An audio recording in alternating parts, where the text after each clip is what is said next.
John Miller adjusted his formal diplomatic uniform as he prepared to enter the Galactic Council chambers for what might be the last time. 50 years of human patience was about to end. The massive doors, carved from rare wood from a dozen worlds, swung open silently. John stepped into the grand circular room where the fate of countless species was decided daily. The 7 founding species sat at the elevated central table. Around them, in descending tiers, sat the representatives of full member worlds. Far below in the outer ring sat the provisional members, Earth among them despite half a century of contributions to galactic peace and prosperity. John took his seat beside representatives from other developing species. He nodded politely to his neighbor, an 8-limbed being from Proxima Centauri's 4th planet. The alien's skin flickered with nervous light patterns. Everyone in the chamber knew this was an important day. High Counselor Velix of the Altari, Dominion, rose from the central table. His blue scaled skin caught the light from above as he activated the chamber's communication system. The Galactic Council recognizes Earth's petition for elevation to full membership status, he announced, his voice carrying no emotion. After careful review of all evidence and testimonies provided, the Council has reached its decision. John already knew what was coming. Intelligence reports had warned him hours ago. The vote had been 6-1 against Earth, again. Earth's application for full membership is denied at this time, Velix continued. While human contributions are noted, the Council maintains concerns about inherent aggressive tendencies in human genetics and social structures. The Council recommends Earth continue its provisional status with review possible in 20 standard years, 20 more years of second-class status, 20 more years of providing resources, technology, and military support without voting rights, 20 more years of watching younger species granted full status through bribes and political connections. John did not react outwardly. He had been chosen for this position because of his perfect diplomatic composure. He simply nodded once, acknowledging he had heard the decision. Does Earth's representative wish to make a statement? Velix asked, following protocol. John stood slowly. The chamber grew quiet. Humans were known for their eloquent protests after denials. Some council members seemed to enjoy these displays of controlled outrage, like watching a safely caged animal bare its teeth. Earth thanks the Council for its consideration, John said simply. His words echoed in the suddenly silent chamber. Everyone had expected more. He sat down. Velix blinked 3 times rapidly, an Altari expression of surprise. Very well. The next matter before the Council is... John's communication device lit up. A secure message from Earth's unified government had arrived. He read it quickly, his face revealing nothing despite the momentous orders it contained. For 50 years, Earth had played by the Council's rules. For 50 years, humans had hoped their contributions would earn them respect. The message confirmed what many humans had long suspected. Respect would never be freely given. It would have to be taken. John stood again, interrupting Velix mid-sentence. A serious breach of protocol. The representative from Earth wishes to address the Council on an urgent matter, he announced. Murmurs rippled through the chamber. This was unprecedented. Velix seemed annoyed but nodded. The Council recognizes Earth's representative. Thank you, High Counselor. John's voice was calm, almost friendly. I have been instructed to inform the Galactic Council that as of this moment, Earth is severing all diplomatic ties with the Galactic Alliance. The chamber erupted in noise. Several species had no concept of voluntary diplomatic withdrawal. In their histories, relationships ended only through war or extinction. Velix pounded his ceremonial staff against the floor, restoring order. Explain yourself, human. John smiled slightly. It's quite simple. Earth is withdrawing from all treaties, agreements, and obligations with the Galactic Alliance effective immediately. Human personnel will be recalled from all joint projects, bases, and installations within 7 standard days. Our borders will close to Alliance traffic in 14 days. After that time, any Alliance vessel entering human-controlled space will be considered hostile. The Dravax representative, a massive insectoid being, clicked its mandibles loudly. This is absurd. You cannot simply withdraw. Your world depends on galactic trade. A common misconception, John replied. Earth imports luxury goods from the Alliance. We export essential technologies, medicines, and materials that many of your worlds cannot produce independently. He turned to address the entire chamber. For half a century, humans have served as peacekeepers in your conflicts, provided engineering expertise for your stations, and developed medicines for your diseases. We have asked only for equal standing in return. The representative from Niblox, a gas giant inhabited by floating crystalline creatures, floated forward. Ambassador Miller, surely we can negotiate. The time for negotiation ended today, John interrupted. Protocol Severed Hand has been implemented. All human embassy staff across Alliance space are already departing. Human ships are returning to Sol system. Human personnel are vacating their posts. The name of the protocol sent a chill through the room. Most species had encountered this human idiom through cultural exchanges. Severing the hand. Cutting off something that was once part of you. High Counselor Velix's scales had turned a pale blue. Ambassador Miller, this action will cause significant disruption. Yes, John agreed. It will. The Council can reconvene immediately to reconsider Earth's status, offered another counselor desperately. John shook his head. My government anticipated that offer. The answer is no. Earth will not accept membership granted through fear rather than respect. Susan Ford watched the council session from her command center orbiting Earth. As Admiral of Humanity's Combined Defense Fleet, she had been one of the architects of Protocol Severed Hand. Now she watched it unfold exactly as planned. Across Alliance, space human ships were already changing course, heading home. Human engineers were walking away from their stations on vital infrastructure. Human doctors were packing their specialized equipment in hundreds of hospitals.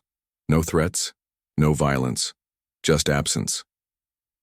Her second-in-command, Captain Peter Lee, entered the room.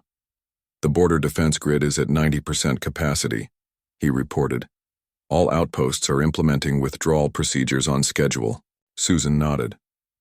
And the Jupiter shipyards? Production of the new defensive platforms has accelerated. We'll have complete coverage of Sol system within 10 days. Susan turned back to the screen showing the council chamber, where chaos now reigned.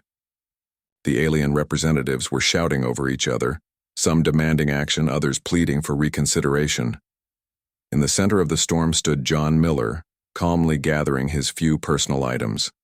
He had delivered humanity's message. His job was done. They never understood us, Susan said quietly. They thought we needed them. They'll understand soon enough, Peter replied. On Earth, President William Harris addressed the Unified Government Assembly. The vote to implement Protocol Severed Hand had been nearly unanimous. Today marks a new chapter in human history, he announced.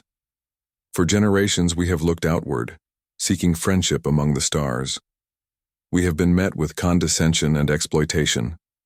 Today, we look inward, to our strength, our innovation, and our independence. The Assembly applauded, as Harris continued. Let the galaxy discover what we have always known. Humans are not dependent on anyone. We thrive in isolation. We grow stronger in adversity. And when we return to galactic affairs, and we will return, it will be on our terms. Across human space, the message spread. Humanity was coming home, and the galaxy was about to learn a painful lesson about taking humans for granted. 2 weeks passed since Earth severed ties with the Galactic Alliance. Captain Alan Brooks stood on the bridge of his merchant vessel North Star and watched as the busy trading outpost of New Centauri emptied of human ships. Where once hundreds of Earth vessels had docked, now only a few remained, finishing their loading procedures before departure. Last cargo secured, Captain, his first officer, Lisa Ray, reported. We can leave within the hour. Alan nodded, looking at the alien ships that kept their distance. Word had spread quickly about Earth's withdrawal. Some alien merchants seemed confused, others worried. A few appeared almost smug, believing humans would soon come crawling back once they realized their mistake. Any trouble with the local authorities? Alan asked. Lisa shook her head. No, sir. They're being unusually polite. I think they're under orders not to create incidents. Smart, Alan said. Too late, but smart. Throughout the station, human engineers were completing their final tasks before departure. They followed strict orders. Leave everything in working order, take only what belonged to Earth, damage nothing. This wasn't sabotage. It was simply withdrawal. Alan watched as a team of human technicians walked past the viewing window. They carried specialized tools that only they knew how to use properly. Behind them, a group of Zexian engineers looked on nervously. The Zexians had never bothered to learn human technology, despite relying on it for their station's life support. Systems. Captain, incoming message from station control. The communications officer called out. Put it through, Alan replied. The screen showed Station Administrator Kelvor, a tall, thin alien with pale blue skin and 4 eyes blinking independently of each other. Captain Brooks, the administrator began, his translator making his voice sound flat. There seems to be some confusion. Your chief engineer has informed us that he and his entire team are departing. That's correct, Alan confirmed. All human personnel are returning to Earth space. But who will maintain the wormhole stabilizers? The human design systems require specialized knowledge. Alan shrugged. I suggest you train your people quickly. The last human technician leaves in 6 hours. The administrator's skin darkened, a sign of distress in his species. That's not possible. It takes years to learn those systems. Yes, Alan agreed. It does. Your council had 50 years to consider that. He cut the transmission and turned to Lisa. Prepare for departure. We have our orders. Across the galaxy, similar scenes played out. Dr. Karen White supervised the packing of medical equipment at the Proxima Medical Institute. For 20 years, she had led research into diseases affecting multiple species. Her work had saved millions of lives across dozens of worlds. Karen carefully placed sample containers into a secure transport unit. These samples represented years of work. Work that would now continue only in Earth laboratories. You cannot take these, protested Dr. Thazal, her Zrith colleague. These samples were collected from Zrith patients, with signed consent forms allowing Earth researchers to maintain custody, Karen replied calmly, showing him the documentation. We aren't stealing anything, Thazal. We're simply taking what's ours. The alien doctor's face tentacles curled, in distress. But the treatment protocol isn't complete. The final vaccine formulation requires at least another year of testing. I know. Karen sealed the container. We will complete it on Earth. And then? Thazal asked, his voice quiet. Karen looked at him. She had worked with Thazal for 12 years.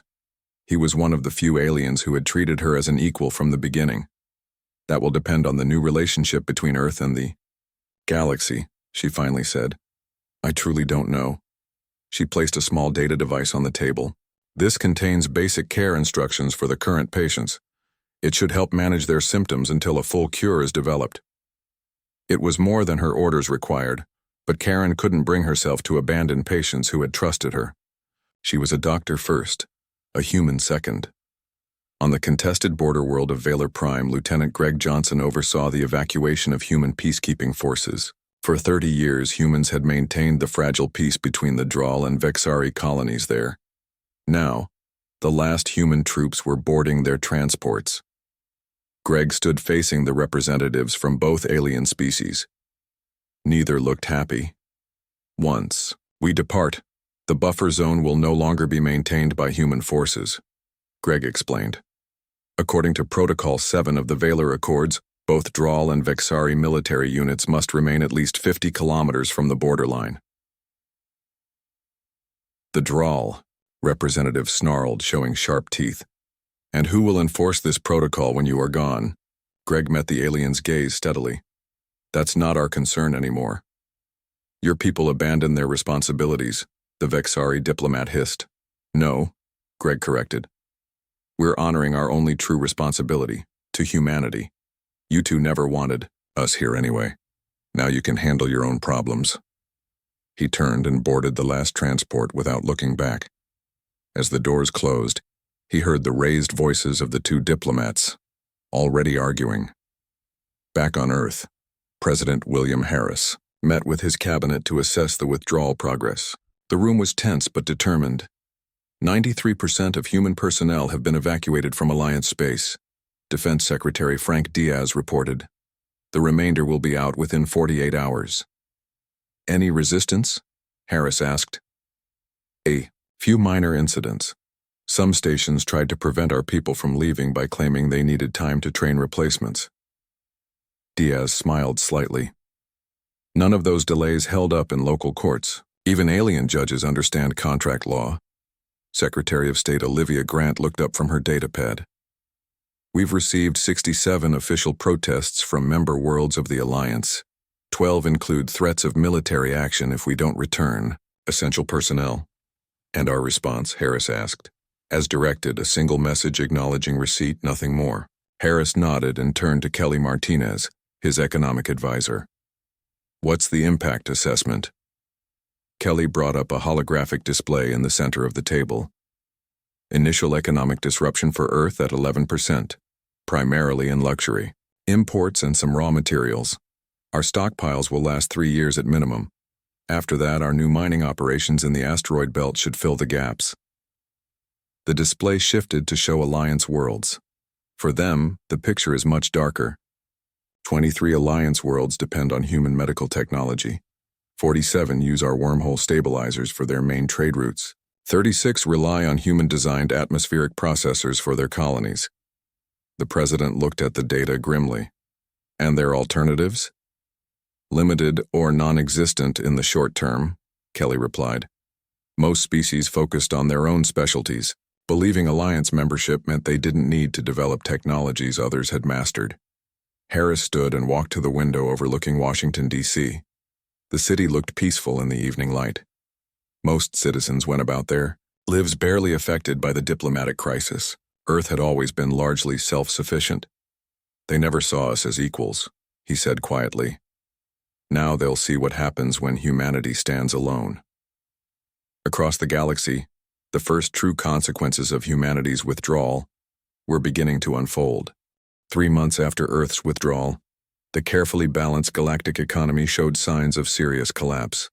On the once busy trade world of Nexus Prime, alien merchants stood in silent groups, watching the giant status board that tracked incoming ships. More than half the scheduled arrivals were marked canceled or indefinitely delayed. Ben Garcia, one of the few humans who had chosen to remain in Alliance space as an observer, sat in a corner of the spaceport bar. He sipped his drink slowly, listening to the worried conversations around him. None of the aliens paid him much attention. Humans had become rare enough to be nearly invisible, noticed only when needed, which was increasingly often. A news broadcast played on the large screen above the bar. The Galactic News Network reporter, a 4-armed Quillix, stood before a disabled wormhole gate, one of the massive structures that allowed ships to travel vast distances in moments. This is the 3rd major wormhole stabilizer to fail this week, the reporter said. Without human technicians to maintain the complex equipment, travel times between the Orion and Cygnus sectors have increased from 2 days to nearly a month. Shipping companies report that costs have risen by 800%. The aliens watching the news muttered among themselves. A Voldarian trader slammed his drink down. Those stubborn humans. Why can't they see reason and return? His companion, a reptilian saurian, hissed softly. Would you if you were them? 50 years they waited for respect, now they have power instead. Ben smiled slightly into his drink. The saurian understood. His communicator vibrated. Ben checked it discreetly, a message from Earth Command. He paid for his drink and left quietly. No one noticed him go. Paul Martinez stood at the large window of his office on Luna Earth's moon. Below him spread the vast Martinez Terraforming Company complex. Despite the withdrawal from the Alliance, his factories were busier than ever, building new atmospheric processors, but now exclusively for human use. His assistant entered with a data pad. Sir, we've received another emergency transmission From the Proxima I-4 colony. Their atmospheric processor is showing critical failures without our maintenance team. Paul nodded. Add it to the list. That makes 23 alien colonies facing environmental collapse within 6 months. And how many have officially requested human assistance through the new diplomatic channels? His assistant checked the data. Only 2, sir. The others continue to work through alliance channels, which no longer reach us, Paul said. They still don't understand we meant what we said. The old relationships are over. He turned from the window. What's the status of our own colonial expansion? Accelerating, sir. Without alliance restrictions, we've approved 12 new colonial sites in formerly restricted systems. The first 3 settlements are already under construction. Paul smiled. For decades, the alliance had limited human expansion, citing concerns about humanity's aggressive colonization tendencies. Now, without those artificial constraints, humanity was spreading its wings. In the Grand Council chamber on Galactic Center, less than half the seats were filled. Many representatives had rushed home to handle local crises. Those who remained looked tired and worried.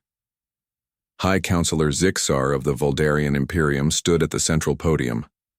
Once imposing and confident, he now seemed smaller somehow. The latest economic projections are grim, he announced.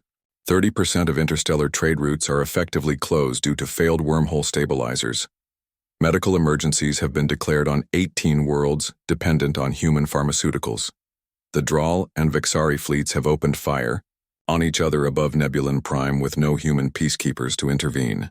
The Altari representative, whose people had been most opposed to human membership, spoke up. We must form a delegation to travel to Earth. Surely the humans will see reason if we explain the consequences. A bitter laugh came from the Zrith representative. They explained the consequences to us for 50 years. We chose not to listen. Now they choose not to listen to us. Zixar raised his hands for quiet. We have already sent 12 delegations. None have been permitted to enter Earth space. The human defense grid turns them away without comment. For a moment the chamber was silent.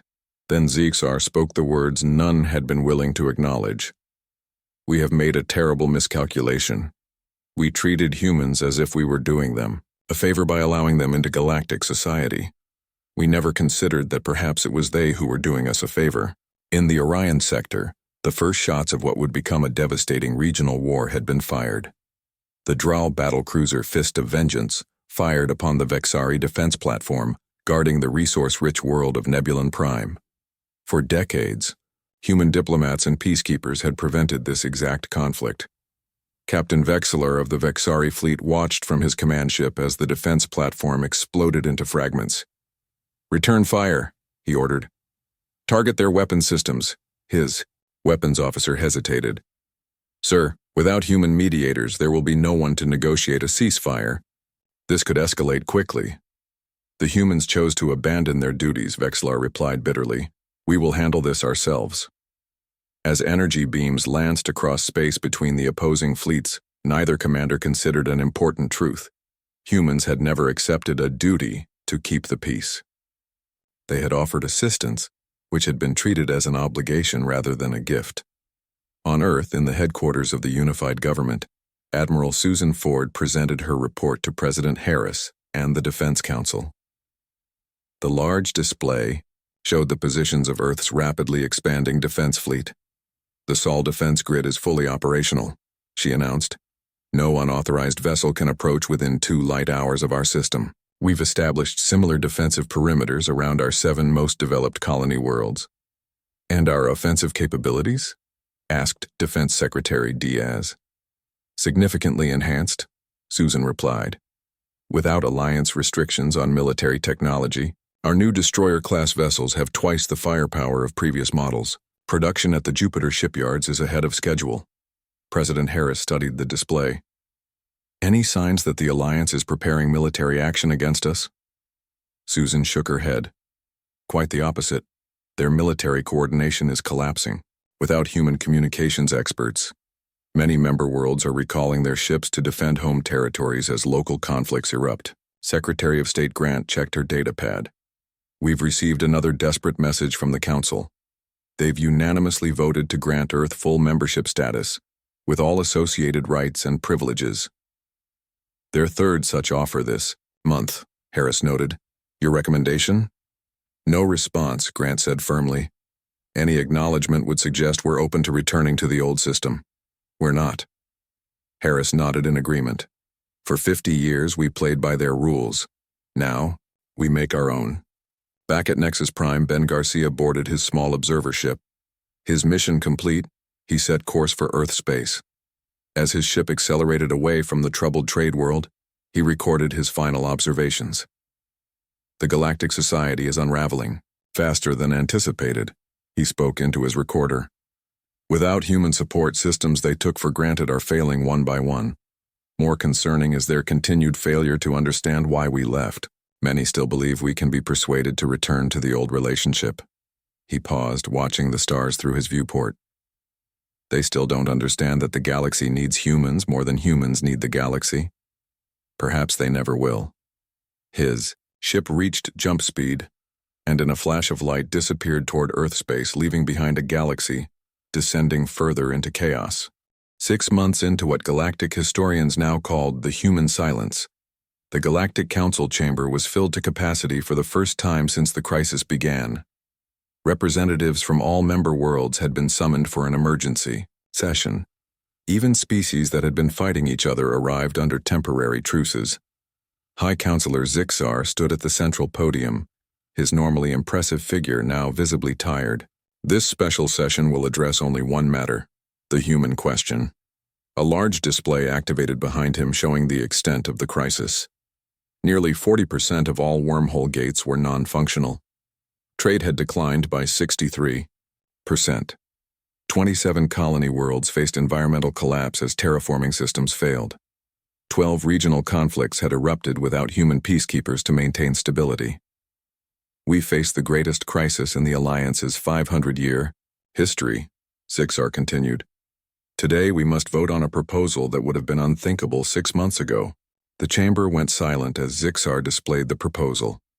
Unconditional acceptance of all human terms for returning to galactic affairs, including immediate full membership status with special voting privileges acknowledging their technological contributions. The proposal effectively gives Earth veto power over major council decisions, a Dravax representative objected.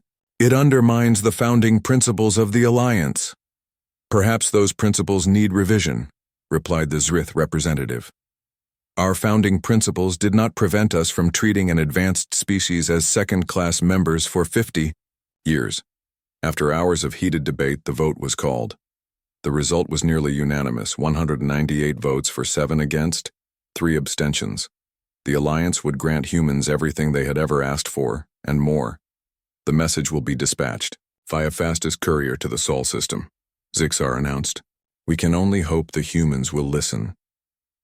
3 days later, the diplomatic vessel returned to Galactic Center. The message pod it carried was intact and unopened. Earth had refused even to receive the Council's surrender. In Earth's orbital command station, Admiral Susan Ford reviewed defense grid logs showing the Council messenger being turned away. Beside her, Secretary of State Olivia Grant frowned. Perhaps we should at least hear what they have to say, Grant suggested. They've clearly reached the breaking point. Susan shook her head. President Harris was clear. No communication for at least 1 full Earth year. We stick to the plan. The situation in the Orion sector is worse than predicted, Grant countered. The Dral-Vexari conflict has spread to 3 systems. Civilian casualties are mounting.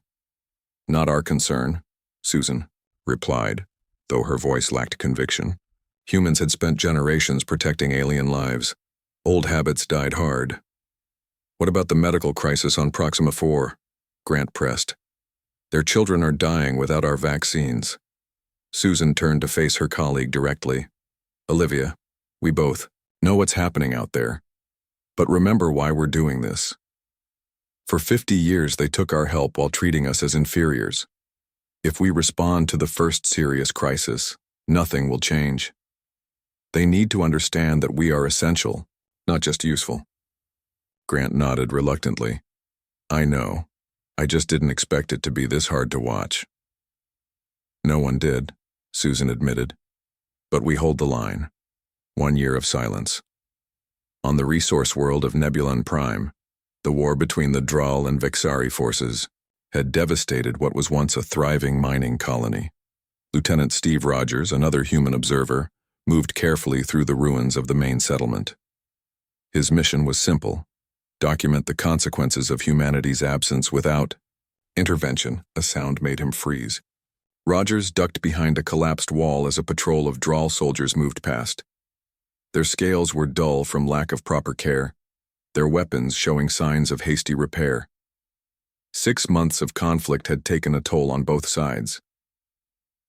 When they passed, Rogers continued toward the colony's medical center.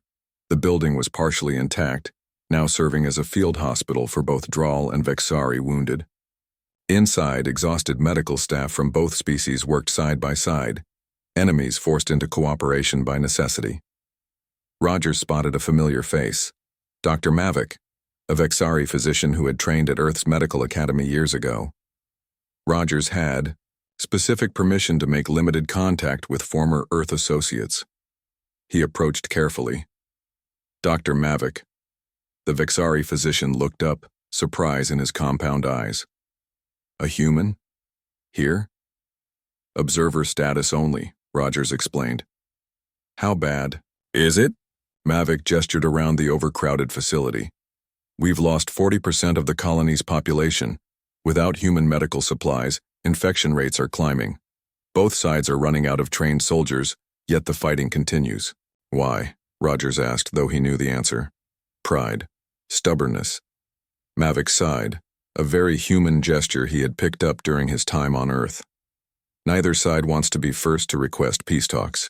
Without human mediators, there's no neutral party both sides trust. Rogers nodded. I'll include your report in my observations. Will it make a difference? Mavic asked. Eventually, Rogers replied.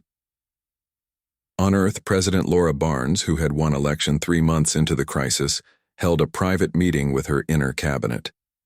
The large windows of the Oval Office showed a Washington, D.C. that looked much the same as before the withdrawal. Earth's economy had adjusted quickly, focusing inward rather than on galactic trade. Our colonial expansion program has exceeded all projections, reported Interior Secretary Jack Wilson. Without alliance restrictions, we've established 17 new settlements in previously forbidden systems. Our population in space has increased by 30%. And technology development? Barnes asked. Science Minister Diane Hall activated a holographic display. Very positive. Without the Alliance technology sharing agreements, which always required us to share more than we received, our research teams have made breakthroughs in several key fields. Our new warp drive design is 40% more efficient than anything the Alliance has. Barnes nodded, pleased but not surprised.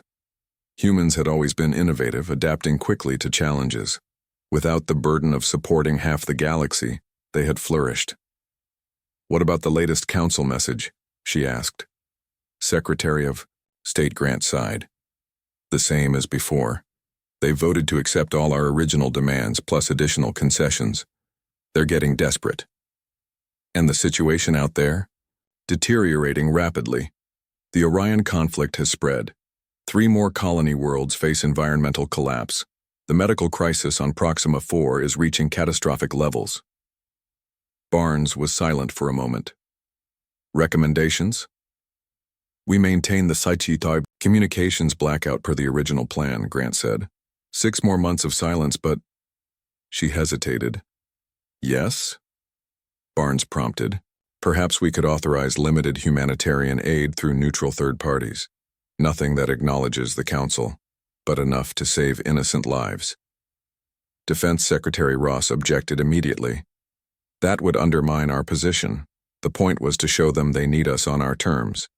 The point, Barnes corrected, was to gain respect and equality, not to cause unnecessary suffering. She stood and walked to the window. Authorize limited medical aid to Proxima 4 through independent channels. Make it clear this is a one-time, humanitarian gesture, not a reopening of relations. And the war zones? Grant asked. Barnes shook her head. No intervention there. They need to learn to solve some problems themselves.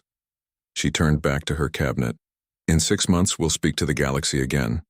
But when we do, it will be a different relationship entirely.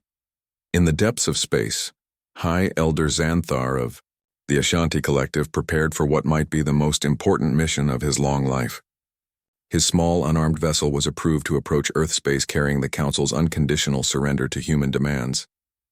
Xanthar was chosen because his people, though Council members, had consistently supported human membership. They had been among the few species to treat humans as equals from the beginning. We approach the outer marker of Earth space, his pilot announced.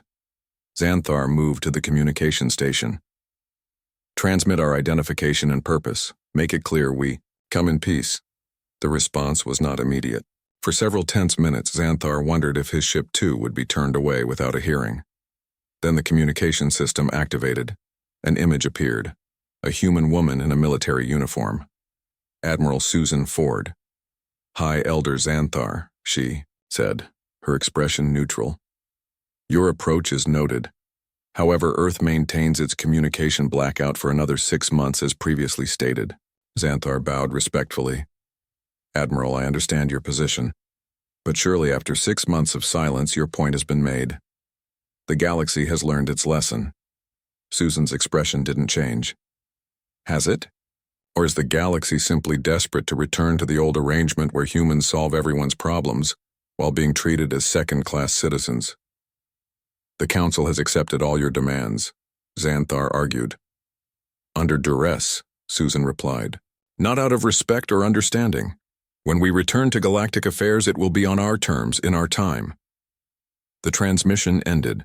Xanthar's ship was not fired upon, but a clear message had been sent. Earth would speak when ready, not before. 1 Earth year after severing ties, humanity finally broke its silence. The message was simple, broadcast on all standard galactic frequencies. Earth is prepared to discuss new terms of engagement with galactic civilization. A human delegation will arrive at Galactic Center in 7 standard days.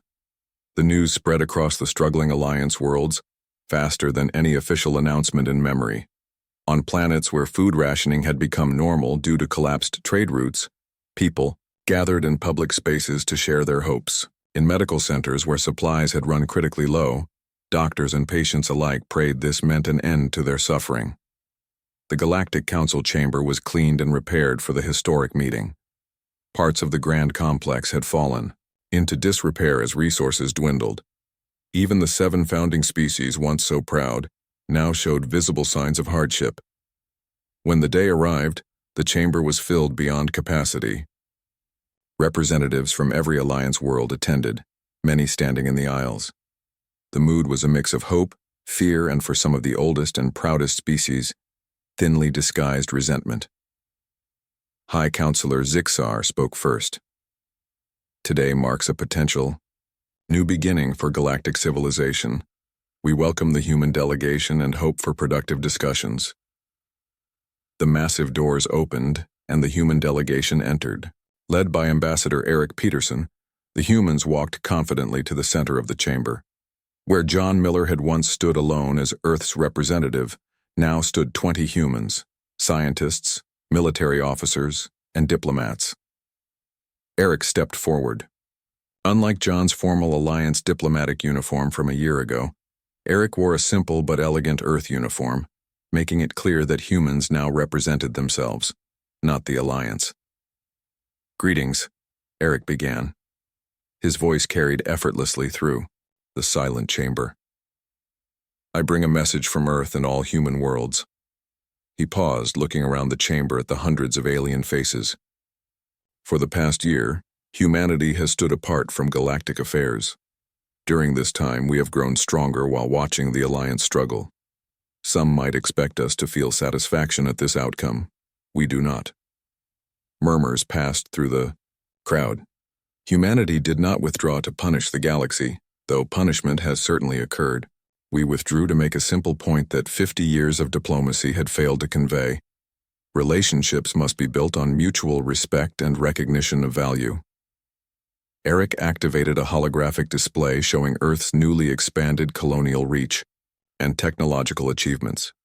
During our year of solitude, humanity has thrived. We have expanded to 17 new star systems previously forbidden to us. Our technology has advanced beyond anything we shared with the Alliance. Our military capacity has doubled. He deactivated the display. I tell you this not as a threat, but as context for what comes next. Humanity does not need to rejoin the galactic community. We choose to offer a new relationship. High Counselor Zixar leaned forward. The Council has already voted to accept all previous human demands. We offer immediate full membership with special voting consideration for Earth's technological contributions. Eric smiled. Thank you, but that offer, the one that would have been gratefully accepted a year ago, is no longer sufficient. The old alliance structure is fundamentally flawed. It created a system where founding species held permanent advantages, where younger civilizations were exploited rather than nurtured, and where dependence was encouraged rather than mutual strength. He gestured to the human delegation. We have prepared a new framework for galactic cooperation. We call it the Galactic Federation. Eric's team distributed data devices to every representative. As the aliens reviewed the proposal, reactions ranged from shock to relief to outrage. This would completely dismantle the current power structure. The Altari representative protested. Yes, Eric agreed simply. The current power structure has failed.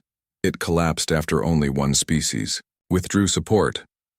The Zrith representative studied the proposal carefully. This would create a truly equal voting system based on contributions rather than historical status. Correct, Eric confirmed. No species would hold permanent advantage. Leadership would rotate. Technology would be shared equally among all members. Military protection would be a mutual responsibility. For hours, the debate raged. Some of the founding species fought desperately to preserve their privileges. Others, seeing the state of the galaxy after a year of crisis, accepted that change was necessary. Finally, High Counselor Zixar called for quiet. Ambassador Peterson, while many of us see merit in your proposal, such fundamental changes would normally take years to negotiate and implement. Eric nodded. Under normal circumstances, yes. But these are not normal circumstances. Millions are suffering across the galaxy. Trade has collapsed. Wars rage unchecked. He stepped closer to the central podium. Humanity is prepared to provide immediate assistance to all worlds facing medical, environmental, or humanitarian crises, regardless of their vote on our proposal. That aid fleet is already prepared, but we will no longer participate in the old system. The choice before you is not whether to accept or reject human help. It is whether to embrace a new, more equal galactic order, or to continue alone. The Dravak's representative clicked his mandibles loudly. This is coercion. No, Eric replied calmly.